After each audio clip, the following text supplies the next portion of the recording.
kutujuza. Tuelekee huko Kisii ambapo baadhi ya wakazi wa Kisii wamepongeza mabadiliko ya makatibu wa kudumu yaliyofanywa na Rais William Ruto, wakiyataja kuwa ya wakati mwafaka na yenye uwezo wa kuchochea ukuaji wa uchumi wa jamii. Wakieleza furaha yao kufuatia uteuzi wa Stephen Saboke kama katibu wa kudumu katika Wizara ya Habari, Mawasiliano na Uchumi wa Kidijitali. Wakazi hao pia waliahidi mabadiliko ya msimamo wao wa awali wa kukosoa serikali.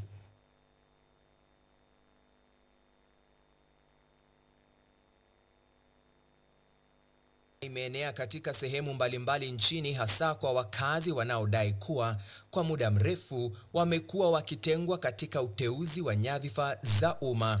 Katika eneo la Bobasi, kaunti ya Kisii, uteuzi wa Stephen Saboke kama katibu wa kudumu katika Wizara ya Habari, Mawasiliano na Uchumi wa Kidijitali ulizua shamra, hasa katika wadi ya Masige Mashariki, ambako wakazi walimsifu Saboke kwa rekodi yake bora katika sekta ya biashara na kuonyesha imani kuwa atahudumu uadilifu. Mimi ndio nilikuwa mwalimu wa Stephen Saboke standard 4, 5, 6 and 7. Alikuwa mwanafunzi mzuri sana. Alikuwa anapita vizuri, akapita kutoka Bogesaka, akaingia Summit High School, kutoka Summit High School akaingia Maseno High School, kutoka hapo akaingia university. Amefanya kazi kwa nchi yetu kwa kampani nyingi sana. Tuko na furaha na tuna imani Stephen atafanya maajabu kumsaidia president wetu. Wakazi hao pia walieleza kuwa uteuzi wa Saboke serikalini umebadili mtazamo wao wa awali wa kumkosoa rais na serikali, wakihisi kuwa hatimaye wamepata uwakilishi katika nafasi za uongozi wa umma. As the Kisii region, we are very happy to be incorporated in the broad-based government. Now, as Abagusi, we now ask the Kisii people to fully support the president. Nataka kuambia rais wetu ya kwamba sisi wale tulikuwa tunampiga mawe kama chensi kutoka hapa Kisii, naona kama mimi amenisimamisha, nimeingia mlengo wa nani? Wa Ruto. Sasa ile maneno nilikuwa natupa mawe kusimama kwa matanga kupiga Ruto, kupinga serikali ya Ruto.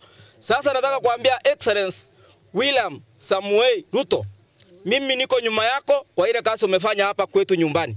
Vivyo hivyo, katika kaunti ya Kilifi, wanafunzi wa chuo kikuu cha Pwani waliendelea kusherehekea uteuzi wa kiongozi wao wa zamani wa wanafunzi, Fikirini Katoi Kahindi Jacobs, kama katibu wa kudumu wa masuala ya vijana na michezo.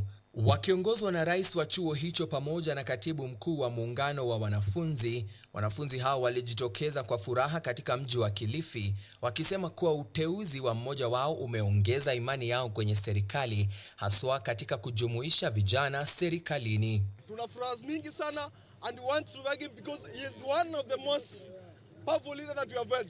As a student leader, as a youth leader, he has led this country in different ways. Na sisi Rais William Samoei Ruto hapo Waswahili wanasema nyege ni kunyegezana. Umetunyegeza, shati tukunyegeze. Nataka kuambia mtukufu rais ya kwamba sisi kama GNZ wa Kilifi tulikuwa tunafeel ya kwamba tujaingizwa kwa broad based government.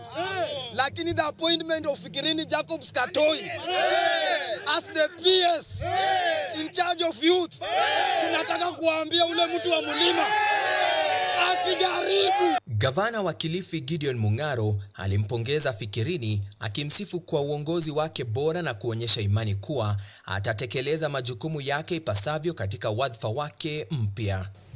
Tulikuwa tunataka tupate zaidi, lakini tunaomba pia wakija nafasi zingine wale ambao wamekosa sahihi wafikiriwe katika nyadhifa tofauti ambazo zitatokea. Lakini tunataka tupongeze kile tumepata sahihi na tuambie kwamba tutaendelea kushirikiana kwa hii serikali ya upana na marefu, tutumikie wananchi wetu wa Kilifi na wa Kenya kwa jumla. Nawapongeza sana na nampongeza Fikirini. Fikirini alikuwa mnajua anafanya kazi kwa ofisi yangu kama Director of Delivery Unit. Tutamkosa hapa kwa ile kazi yake, lakini bado ni kijana wa Kilifi.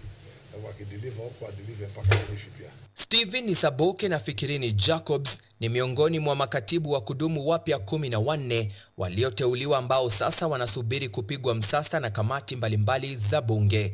Kamati hizo zinaweza kuidhinisha au kukataa uteuzi wao. Iwapo wataidhinishwa, majina yao yatapelekewa Rais William Ruto kwa ajili ya kuteuliwa rasmi na kutangazwa katika gazeti la serikali, hatua itakayofanikisha kuapishwa kwao katika tarehe ambayo bado haijatangazwa. Theo Masharia, Runinga ya KU.